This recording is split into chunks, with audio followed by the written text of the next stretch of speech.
In a vast, empty field, a confused knight called Diaz wonders if he's getting pranked. Over a month ago, he had returned home from a successful victory in war. As a reward, the king of his nation granted him a large domain of his own to live in and manage. Now, Diaz realizes that he got scammed since the king basically kicked him out of the capital to live in a giant patch of empty land. With no further instructions from the king, Diaz thinks he's free, so he wanders around the field searching for food and other resources. After a short while, he comes across a clear stream and enjoys the refreshing water from it. Then, he continues to search the land until it's night. Having found no food or resources, he lies down to rest, thinking that he'll leave the domain if the entire region is empty. The next morning, an Oni girl called Alna interrupts his sleep, kicking him and demanding to know what he's doing in her land. Diaz gets confused since there was nobody around him the other day. She doesn't care about his confusion and keeps interrogating him to learn his origins. Diaz tells her that he's literally homeless, so the girl gets skeptical of him. She asks him what he was doing in her land anyway, so he truthfully explains that he was sent by someone to live there. He then tells her that his only current goal is to survive until the next day. As Alna refuses to believe him, Diaz tells her about his dreams. He explains that his late parents asked him to help others and protect the weak as their final wish, which he took as his dream goal. Although Alna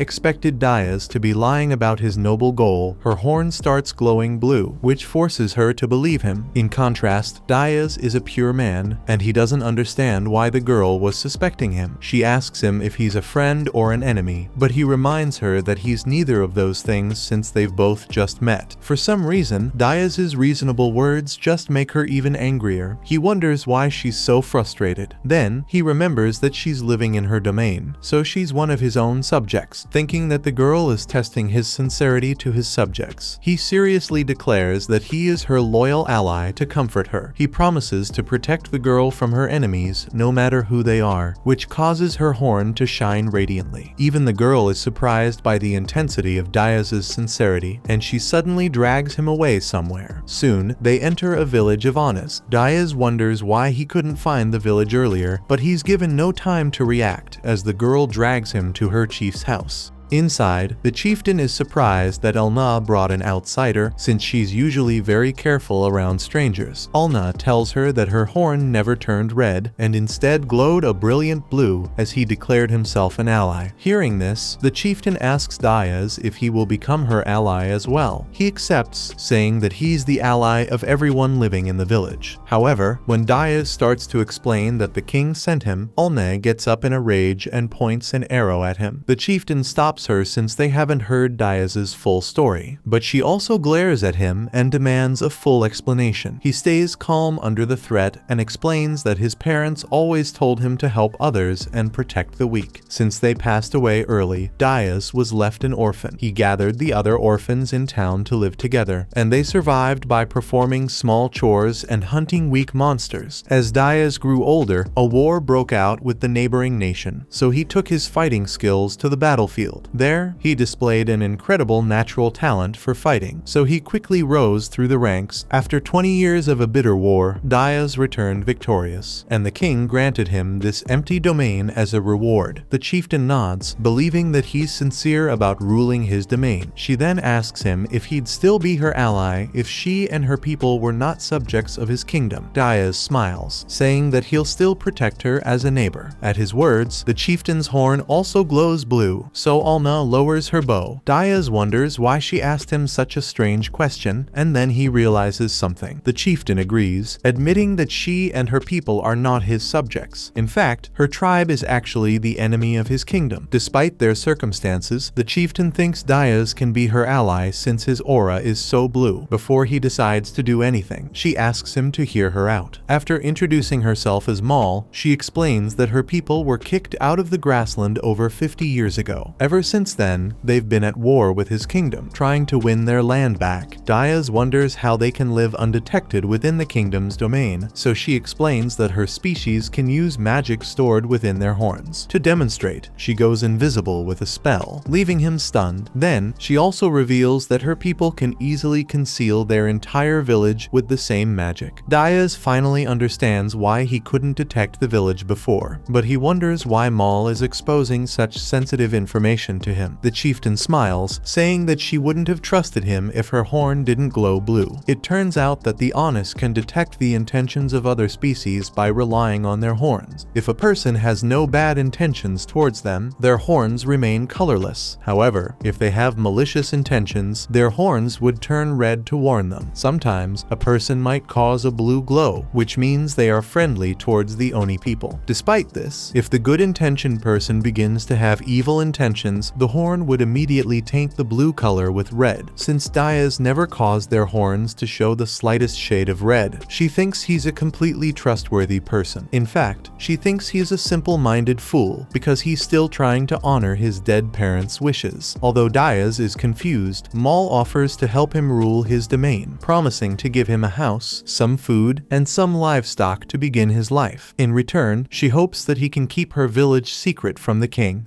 Dayas accepts her offer and promises to protect her people as long as they don't threaten his kingdom. Mal is satisfied with his attitude, so she orders Alna to go with him and show him the ways of their village. Alna nods at first, but then she gets shocked after realizing her orders. Mal reminds her that she brought Dayas in the first place, so it's her job to look after him. Though she is frustrated, Alna agrees. Afterward, she goes out with Dayas and gets some villagers to build a house for him. In just a few hours, the villagers efficiently build a house with a wooden structure. Dayas is surprised by their speed, so Alne explains that her people aren't always able to hide. For this reason, they build their houses with lightweight structures so they can be easily removed in case of an emergency. Once the house is set up, Alna tells him that the food and livestock will be sent to him later. She offers to help him with the livestock later, so Dayas thanks her. However, he feels a bit concerned about the number of subjects in his territory and asks her if she's got a way to increase their population. Alna doesn't understand why he even wants more subjects, especially since food is limited in their empty land. She asks him how he'd take care of an increasing population, so Dayas realizes his mistake. She then gives him a bag of strange dust, explaining that it's a special bait that can attract wild animals. Alna tells Dayas to take the dust and spread it away from the village, and she explains that he can earn more money for every beast he gets. The brawny-headed Dayas smiles, happy to get a job that requires muscles instead of brains. A few minutes later, after going out for a good distance, he decides it is finally time to start hunting. However, since Alna never told him how much dust to use, he just spreads the entire bag like an idiot. This attracts an entire herd of wild cattle, but Dayas is only excited by the challenge. He lifts his axe and welcomes the herd, tearing through the beasts as if they're nothing. After hunting half a herd, the rest of the beasts run away, so Dayas is left with the corpses of their beloved relatives. Unfortunately, he finally remembers that he also has to carry the heavy beasts back home. Without a wagon to transport them, he leaves the other beasts behind and carries just a single one. As Dayas walks home, he feels worried that Alna will be upset with him, since she easily gets annoyed by his antics. To his surprise, she is pleased to see the giant beast, since meat is a rare resource in her village. Seeing his disappointed look, Alna wonders what's wrong, so he explains that he had to leave over 3 dozen beasts behind. Hearing how strong he is, she is shocked and instantly rethinks her opinion of him. Mal comes out as well and praises Dayas for his manly display. Alna agrees, and she runs off to alert the villagers so they can carry the rest of the beasts back.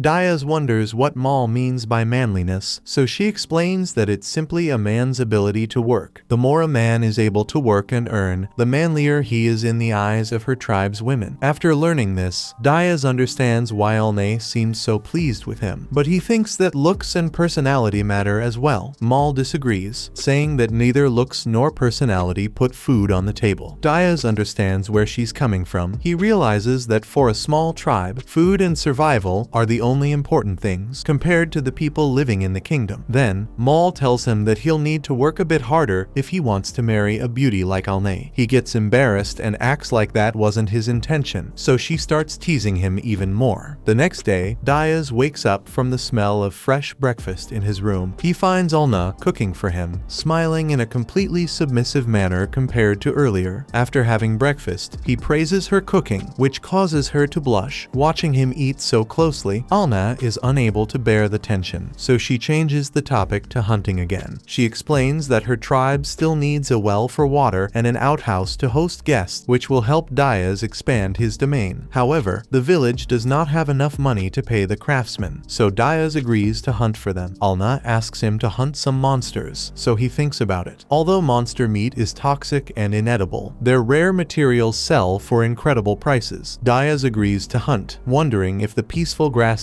even has any monsters. Alna reveals that she can sense monsters with her magic horn, but Diaz refuses to put her in danger. However, she insists on going with him, so he agrees to take her. Later, as Diaz takes care of his cattle, some village men bring over food and blankets for him. Feeling the respect from them, he realizes that this village truly cares about the men who can protect them. Just then, Alna comes out of his hut after preparing for the journey. Diaz realizes that she's put on some makeup, while the other men get jealous of him. Meanwhile, Alna smiles, saying that the other men will take care of the cattle while they're out hunting. Both of them move out, and after reaching a rocky hill, Alna chants her magic to scout for monsters. A strange blue light surrounds her, which alerts her to the location of a nearby monster. Diaz nods and tells Alna to hide while he hunts the beast, but she refuses. Instead, she offers to help him while using her concealment, so he agrees to let her fight. After a short while, they find the monster, which looks like a giant turtle. Alna's eyes grow wide with shock, since she knows it's actually an earth dragon. However, Diaz doesn't share her fear. Despite her warnings, he jumps out to fight and tells her to remain behind. As the dragon notices him, he jumps on its back and whacks its hard shell. The impact fails to leave a single scratch, and instead breaks the tip of his axe. Diaz tries to attack the dragon's weak points, but it retreats into its shell for defense. Alna suggests running away while he still has the chance, since an earth dragon can wipe out an entire troop of men on its own. Diaz refuses to run since he's still got more tricks up his sleeve. He decides to whack the same spot until it cracks, and begins hammering away at the turtle's back. After a while of banging his axe uselessly, the blade starts cracking. Alna gets worried for him, but Diaz remains confident in his weapon. Since his axe is a special weapon used by a former shogun, it possesses the ability to repair light damage using a mending spell. However, Diaz can only force it to quickly repair itself with magic, so he mends it in front of Alna's shocked eyes. He then continues to pound the dragon's back relentlessly. Eventually, the toxic miasma radiating from the dragon condenses into the area, and Alna starts to feel sick. Realizing she's in danger, he agrees to leave after leaving a final strike. To his surprise, his final hit actually breaks through the dragon's shell. Enraged, the creature gets out of its shell and blows a fireball at him. Diaz dodges the fireball and slashes at the dragon's weak legs. As he prepares to attack, he realizes that the dragon has spotted Alna. Knowing that it's outmatched against Diaz, the clever monster targets her instead. Enraged by its audacity, Diaz jumps into the sky and plunges hard on the dragon, tearing through its spine and killing it. Alna immediately tears up at his display of bravery and rushes into his arms. Before Diaz can process her hug, she immediately declares that they're getting married.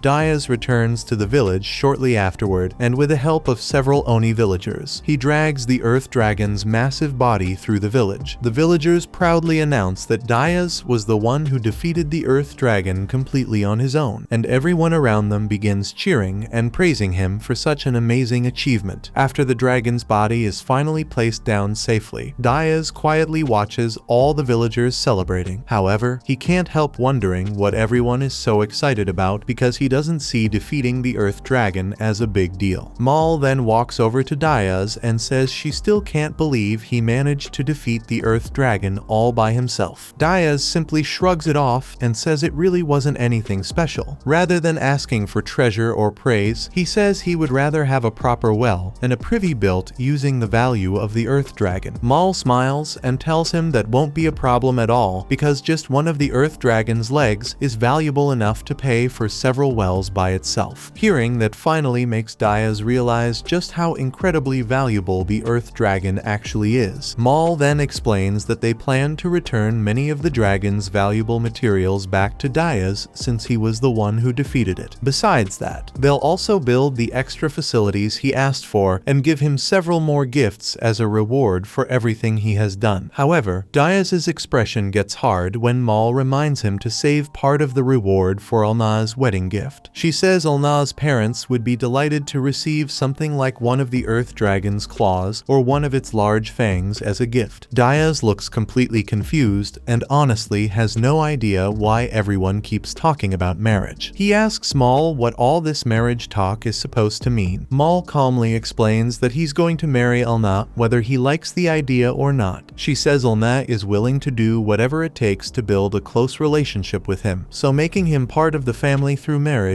feels absolutely awful. After the battle, Alna wrinkles her nose and tells Diaz to go wash himself properly because she's not letting him into the house while he smells like that. Diaz has no choice but to clean himself up before heading back. The following day, Diaz is lost in thought as he remembers how disappointing yesterday turned out to be. Instead of meeting new people who might become citizens of the village, they only ended up fighting another dangerous monster. Just then, Alna suddenly comes running toward him and excitedly announces that they're pregnant and are going to have little ones, though it turns out she was actually talking about Francois, who had finally become pregnant after waiting for a very long time. Alna then reminds Diaz that bars are incredibly intelligent creatures, but that intelligence comes with a weakness. They're much more sensitive to fear and emotional stress than most races, and that problem becomes even worse during pregnancy. Sometimes the pressure becomes so overwhelming that it can even cost them their lives. Because of that, Alna suggests that Diaz stay close to Francois and Francis for a while so they can feel safe and supported. For the time being, they'll all be staying together in the same yurt. Alna assumes Diaz probably won't like the arrangement because bars become especially smelly during pregnancy. To her surprise, Diaz honestly doesn't mind at all and agrees without complaining. Seeing his reaction makes Alna feel relieved because it shows just how thoughtful and considerate he really is. A moment later, Alna's horn suddenly begins to glow, which is a sign that monsters, or at least unfamiliar visitors, are nearby. She quickly explains that she can sense 10 horses approaching from the east. Diaz realizes that's the same direction as the royal capital, but he isn't expecting any visitors, making the situation seem suspicious. Diaz decides to go and investigate while Alna stays behind to watch over the village. He quickly runs across the open fields and soon spots the group of travelers. At first, he prepares himself in case they're enemies, but his attitude changes the moment he recognizes his old friend Klaus among them. He immediately greets him with a friendly handshake and asks what he's doing all the way out here. Klaus explains that the lady traveling with them is the one who came to see Diaz. Diaz has no idea who she's supposed to be, but he decides to bring the group back to his tent so they can talk in private. While there, he realizes it was a smart decision to hide everything except the yurt he built. He promised to keep the Oni village a secret, and explaining their existence to outsiders would have created a lot of unnecessary problems. Once everyone is settled, the young woman finally introduces herself as Diane, the third princess of the kingdom. She politely asks Diaz if his manor is still under construction because she hasn't seen any servants or signs of a noble's estate nearby. Diaz simply explains that he doesn't own a manor and has no servants working for him. The only home he has is the yurt standing in front of them, and even if it doesn't look very impressive, he spent a great deal of time building it with his own hands. Diane is surprised to hear that Diaz built everything around him with his own hands, especially because the king had supposedly given him a huge reward along with an even larger amount of money to help him get started. To her surprise, Diaz explains that he never received a single coin from the king. Instead, he was simply dropped off in the middle of nowhere without even being given food or water to survive. Putting that aside, Diaz asks Diane what brought her all the way out to such a remote place. Diane explains that a war is about to break out around the royal capital, and they've come to ask for his help because people now see him as the kingdom's heroic savior. As payment for his help, she even offers to marry him herself as a reward. However, Diaz has absolutely no interest in getting involved in another war. With Francois having just become pregnant, he has more important things to protect, so he calmly turns down her offer and politely asks Diane to leave if that's the only reason she came. One of Diane's guards becomes furious after hearing Diaz reject the princess's proposal and tries to intimidate him by swinging his sword. Before the attack can even reach him, Diaz reacts on pure instinct and knocks the weapon aside with a single strike, splitting the sword cleanly in half. The guard immediately prepares to attack again, but Klaus quickly steps in and stops him. He tells the others there's no point trying to fight Diaz because even if every one of them attacked together, they still wouldn't stand a chance against him. After the group leaves, Diaz looks around and realizes he may have used a little too much force. His attack damaged the floor matting inside the yurt, and he immediately realizes Alna is definitely going to scold him for making such a mess. Meanwhile, Diane quietly leaves while holding a grudge against Diaz for refusing both her request and her marriage offer. As Diaz steps outside, Alna suddenly reveals herself along with Francis and Francois, who had been hiding nearby the entire time. Alna explains that everyone who came with Diane left with a red aura except for one person, whose aura remained blue. She explains that a red aura represents hostility, while a blue aura shows trust or affection. After hearing that, Diaz figures the only person with the blue aura must have been Klaus. The following morning, Diaz wakes up to the smell of breakfast as Alna prepares the morning meal. While cooking, she suddenly tells him that there's a human wandering around nearby. What's strange is that the person doesn't seem to be searching for anything in particular and is simply walking around without any clear direction. Diaz assumes it's probably just a traveler who got lost, so he decides to go and check for himself. Alna, Francis, and Francois decide to follow him as well, but they use their concealment ability so they won't be seen by the visitor. After walking through the valley for a while, Diaz finally spots the traveler and realizes it's Klaus. When they meet, Diaz immediately notices that Klaus is no longer wearing his armor or carrying his sword. Klaus explains that he had himself dismissed from the army because he didn't want to end up fighting on the front lines of the coming war. Instead, he traveled all the way here because he wants to work for Diaz as his personal soldier. Hearing that, Diaz remembers that Klaus was the only person who never looked down on him for being an orphan, even when everyone else treated him differently. Klaus always treated him with respect. Diaz admits that having someone like Klaus by his side would be reassuring, but before making a decision, he feels he should ask Alna what she thinks. The next moment, Alna suddenly appears out of nowhere, completely catching Klaus by surprise. She tells Diaz there's nothing to worry about because Klaus has kept a blue aura the entire time, proving that he has no hostile intentions. Klaus immediately starts bombarding Diaz with questions about where Alna suddenly came from and how she appeared out of thin air. Diaz simply tells him it's a really long story before saying he'll explain everything once they get back home. That was the second episode. Subscribe to not miss the next part and watch the next video on screen.